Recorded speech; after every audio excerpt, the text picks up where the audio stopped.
Assalamualaikum warahmatullahi wabarakatuh. Salam sejahtera untuk kita semua. Perkenalkan, nama saya Hajar Hasan Eskom Mkom. Saya dosen yang berhome-base di Prodi Sistem Informasi STIMIK di Dore Mandiri. Pengampu mata kuliah Algoritma dan Pemrograman.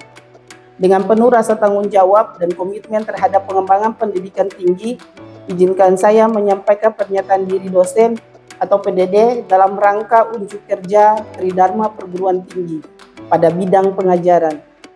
Video ini dibuat sebagai syarat sertifikasi dosen yang diselenggarakan oleh Kementerian Pendidikan Tinggi, Sains, dan Teknologi di tahun 2026 semester ganjil. Deskripsi mata kuliah Algoritma dan Pemrograman dengan kode mata kuliah MKK SI 013 dengan bobot SKS 3, 2 SKS teori, dan 1 SKS praktikum. Mata kuliah ini berada pada semester ganjil atau semester 1. Metode pembelajaran yang digunakan yaitu pembelajaran mandiri dengan pendekatan delivery, interaction, dan assessment. Mata kuliah ini bertujuan memberikan fondasi kuat bagi mahasiswa untuk memahami logika berpikir komputasional dengan logika pemrograman dalam menyelesaikan berbagai masalah, khususnya yang berkaitan dengan pengolahan data sistem informasi. Kemudian mahasiswa mempelajari bagaimana merancang langkah-langkah penyelesaian masalah secara sistematis menggunakan VS Code dan flowchart sebelum mengimplementasikan ke dalam bahasa pemrograman tingkat tinggi seperti Python, Java, dan C++. Fokus utama mata kuliah ini di program sistem informasi adalah untuk melatih mahasiswa menerjemahkan kebutuhan logika bisnis ke dalam instruksi yang dapat dieksekusi oleh mahasiswa secara efisien dan terstruktur. Capaian pembelajaran CPMK pada mata kuliah ini yaitu mahasiswa mampu menjelaskan konsep dasar algoritma pemrograman dan berpikir komputasional. Kemudian CPMK yang kedua merancang solusi masalah menggunakan instruksi logika, flowchart, dan VS Code. CPMK yang ketiga, mahasiswa mampu mengimplementasikan struktur kendali percabangan dan perulangan dalam kode pemrograman. CPMK yang keempat, mahasiswa mampu mengelola dan memanipulasi struktur dasar, array, kemudian list, string untuk kebutuhan informasi. CPMK yang kelima, mengidentifikasi, menganalisis, dan memperbaiki kesalahan pada program. Media pembelajaran yang digunakan untuk perangkat kerasnya yaitu komputer, papan tulis, dan proyektor. Kemudian software yang digunakan pada mata kuliah ini yaitu pemrograman C++. Materi pembelajaran berdasarkan RPS, algoritma dan pemrograman, yaitu 1. Pengantar logika dan algoritma, kemudian kedua, notasi algoritma, ketiga, komponen dasar, keempat, struktur kendali, percabangan, yang kelima, struktur kendali perulangan, yang keenam, struktur data dasar, kemudian fungsi prosedur, yang kedelapan, penanganan file sederhana.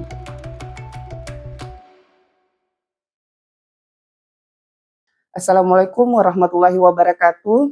Waalaikumsalam warahmatullahi wabarakatuh. Salam sejahtera untuk kita semua. Sebelum kita mengawali mata kuliah hari ini adalah mata kuliah algoritma dan pemrograman. Di mata kuliah algoritma dan pemrograman ini dia 3 SKS. Jadi nanti kita pelajari 2 SKS-nya itu teori, kemudian 1 SKS itu praktikum. Sebelum mulai materi yang nanti saya bawakan di algoritma dan pemrograman ini, sebelumnya kita, karena ini merupakan pertemuan pertama, jadi kita lakukan dulu penilaian perkuliahan atau kontrak perkuliahan. Di kontrak mata kuliah ini untuk algoritma dan pemrograman itu ada beberapa poin di sini, yaitu yang pertama kehadiran, kemudian tugas, kemudian kuis, UTS, dan UAS. Di kehadiran itu 20%, tugas 20%, kuis 10%, UTS 20%, dan UAS 25%. Jadi nanti adik-adik dorang harus lihat ini penilaian perkuliahan. Jadi nanti kehadirannya itu harus bagus, kemudian ada tugas, kemudian ada kuis, kemudian UTS-nya bagus, kemudian UAS, berarti nanti di penilaian itu dia berdasarkan ini, berdasarkan penilaian perkuliahan. Saya langsung saja di materi pertama, di pertemuan pertama ini adalah materi pembelajaran berdasarkan RPS atau rencana pembelajaran semester untuk mata kuliah algoritma dan pemrograman di pertemuan pertama. Di sini kita akan pelajari tentang pengantar logika dan algoritma. Di dalamnya terdapat definisi algoritma, kemudian konsep dasar algoritma, kemudian karakteristik algoritma, dan ciri algoritma. Kemudian yang berikut itu notasi algoritma. Di dalamnya kita akan pelajari tentang representasi algoritma menggunakan kalimat deskriptif, kemudian passcode dan komponen standar di dalam flowchart. Ini yang pertama pengantar algoritma, kemudian ciri, kemudian flowchart. Di sini pengantar algoritma. Algoritma itu dia berasal dari kata algoris dan ritmis yang pertama kali diungkapkan oleh Abu Ja'far Muhammad Ibnu Musa di tahun 825 Masehi dalam buku Al-Jabar. Dia menjelaskan bahwa dalam sebuah pemrograman algoritma berarti sebuah metode khusus yang digunakan terdiri dari serangkaian langkah-langkah yang terstruktur dan ditulis dalam sistematis yang dikerjakan untuk menyelesaikan suatu masalah. Di sini pengantar algoritma. Algoritma itu berarti solusi. Ketika orang berbicara mengenai algoritma di bidang pemrograman, maka yang dimaksud adalah solusi dari satu masalah yang harus dipecahkan dengan menggunakan komputer. Jadi di sini adik-adik lihat kita punya masalah, nanti kita bisa pecahkan dia dengan algoritma. Kemudian pemrograman komputer atau bahasa pemrograman apa yang nanti kita pakai, kemudian kita akan menemukan solusinya. Solusinya seperti apa? Kemudian di sini di definisi algoritma, algoritma merupakan fondasi yang harus dikuasai oleh setiap mahasiswa yang ingin menyelesaikan suatu masalah. Jadi kalian sebagai mahasiswa itu pertama-tama kalian harus tahu apa itu algoritma supaya nanti kalian bisa menyelesaikan sesuatu masalah itu berdasarkan algoritma yang dibuat. Kemudian di sini secara berstruktur, algoritma adalah urutan langkah-langkah logis penyelesaian masalah yang disusun secara sistematis. Nah, di sini langkah-langkah algoritma harus logis, harus dapat ditentukan dia bernilai benar atau tidak. Dia bernilai benar atau salah. Kemudian algoritma adalah jantung ilmu komputer. Kemudian banyak cabang ilmu komputer yang diacu dalam terminologi algoritma. Di dalam kehidupan sehari-hari banyak terdapat proses yang dinyatakan dalam sebuah algoritma. Jadi kita di dalam dalam kehidupan sehari-hari juga kita pasti akan temukan algoritma. Di sini saya kasih contoh kecil di sini, misalnya cara membuat masakan atau cara membuat teh yang dinyatakan dalam satu resep juga dapat disebut sebagai sebuah algoritma. Ini pada resep selalu ada urutan langkah-langkah. Jadi kalau misalnya kalian mau membuat kue ataukah mau membuat teh, pasti kalian harus tahu dia langkah-langkah apa dulu baru kalian bisa menyelesaikannya. Nah, di sini saya contoh, misalnya algoritma membuat teh. Di sini algoritma membuat teh ini pasti ada orang tahu teh. Teh itu kalau misalnya kita mau membuat, kita harus tahu dulu bahan-bahan apa yang nanti kita siapkan, toh? Jadi kita siapkan misalnya Ada apa di situ? Yang pertama, kalau membuat teh, Gelas. ada gelas, kemudian ada, kemudian lagi, Panas. kemudian lagi. Gula. Teh. Nah, kalau kita sudah punya bahan, kita harus tahu bagaimana cara membuatnya. Kalau kita tidak tahu cara membuatnya, pasti kita tidak bisa membuat itu teh. Sekalipun kalian menganggap bahwa oh teh itu ternyata gampang dibuat atau mudah dibuat. Jadi kalian harus tahu dulu cara-cara membuat teh. Yang pertama, kalian kasih sediakan itu gelas, kemudian taruh gula, kemudian taruh teh. Habis itu taruh air panas toh. Nah, kalau sudah ditaruh dalam sebuah wadah atau gelas, kalian harus tahu dulu. Kalian harus apa? Mengaduk.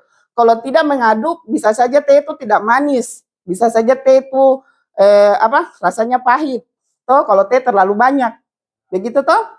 Nah, jadi kalian punya bahan, kemudian kalian tahu cara menyelesaikannya, cara membuatnya, berarti teh itu bisa diminum atau bisa disajikan. Kemudian yang berikut, saya punya contoh berikut. Misalnya terdapat 2 buah gelas, ada gelas A dan gelas B. Gelas A berisi air berwarna merah dan gelas B berisi air berwarna apa itu? Biru. Kita ingin menukar isi air dari kedua gelas tersebut. Gelas A berisi air berwarna biru dan gelas A berisi air berwarna merah. Jadi ini kita membuat algoritma tukar isi gelas.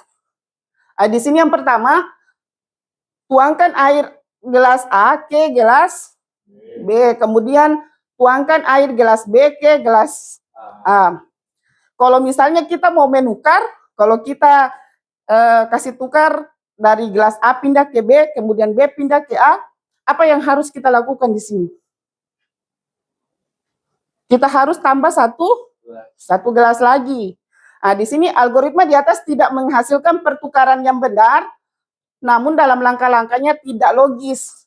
Tidak logis, karena apa? Karena terjadi bukan pertukaran, tetapi percampuran air. Toh, kalau misalnya kita tidak sediakan satu wadah lagi, bisa jadi air itu dia tercampur. Begitu toh? Nah, kemudian di sini, sehingga algoritma tukar isi gelas di atas salah. Nah, kemudian dari permasalahan di atas, algoritma yang benar adalah bahwa untuk menukarkan isi air gelas A dengan isi air gelas B, maka dibutuhkan sebuah gelas bantuan tadi tuh.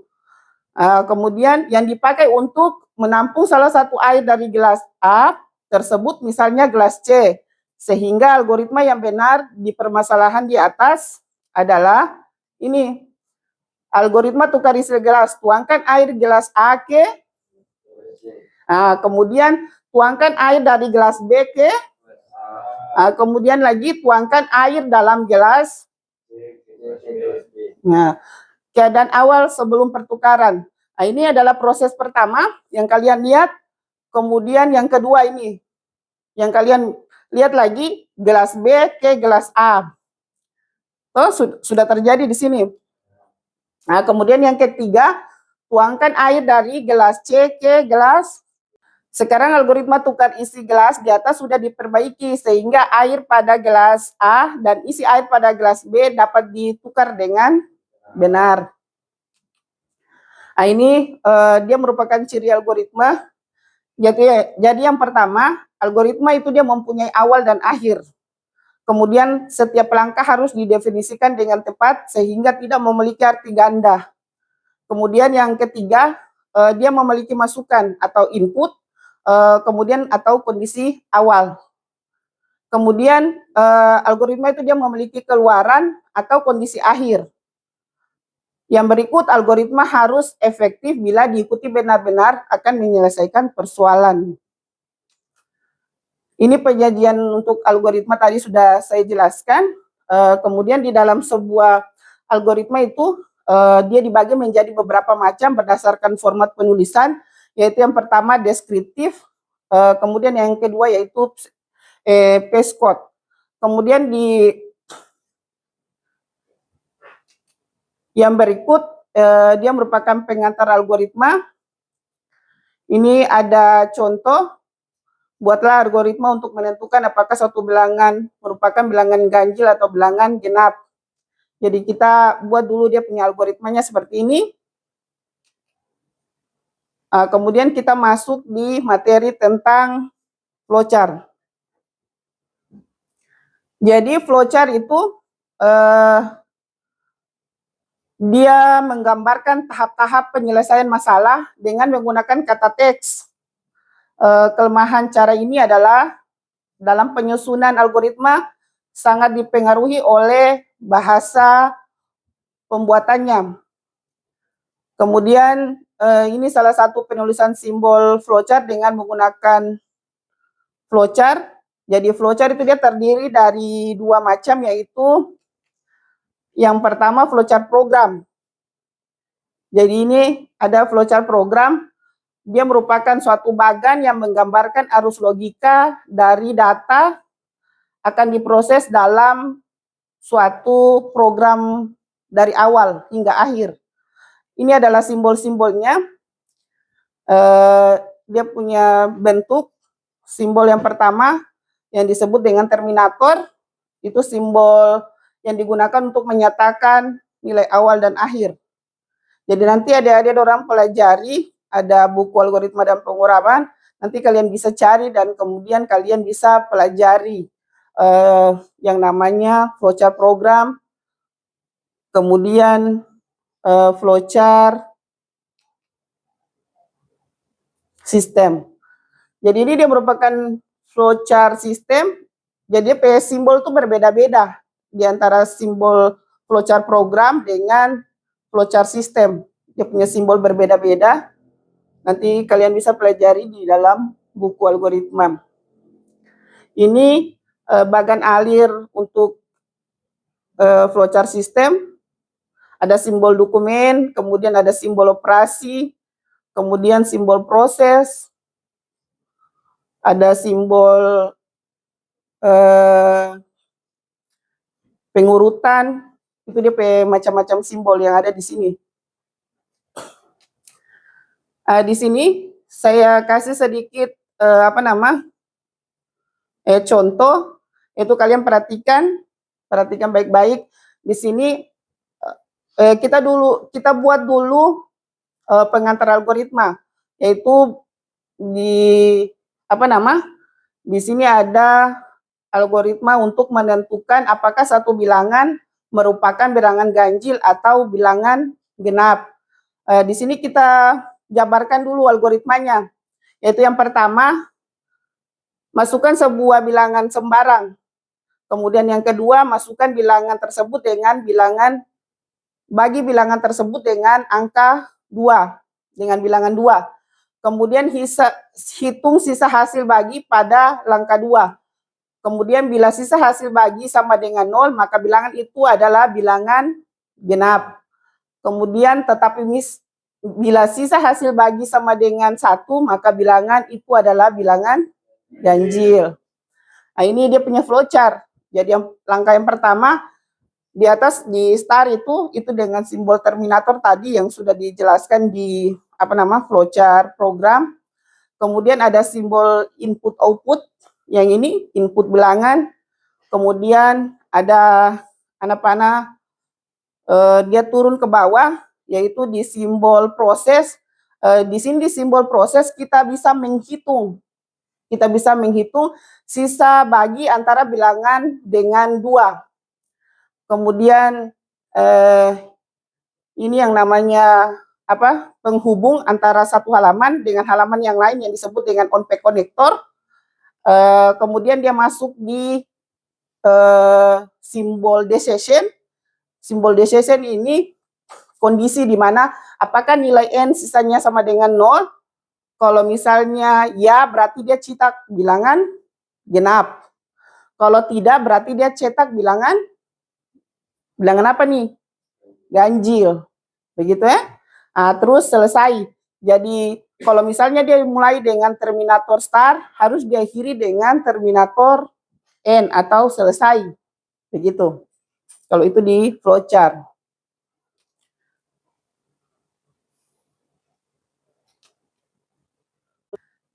Ini merupakan referensi yang nantinya kita pelajari di mata kuliah algoritma dan pemrograman. Itu buku yang saya gunakan, yaitu yang pertama, buku belajar dasar algoritma dan pemrograman dengan penulis Edi Budiman. Kemudian algoritma dan pemrograman yang kedua dalam bahasa C, kemudian bahasa C++, dengan penulis Rinaldi Munir dan Leoni Lydia. Kemudian yang berikut itu buku algoritma pemrograman Java yang saya ambil dengan penulis Abdul Qadir, dan buku Grokking Algorithms dengan penulis Aditya Y.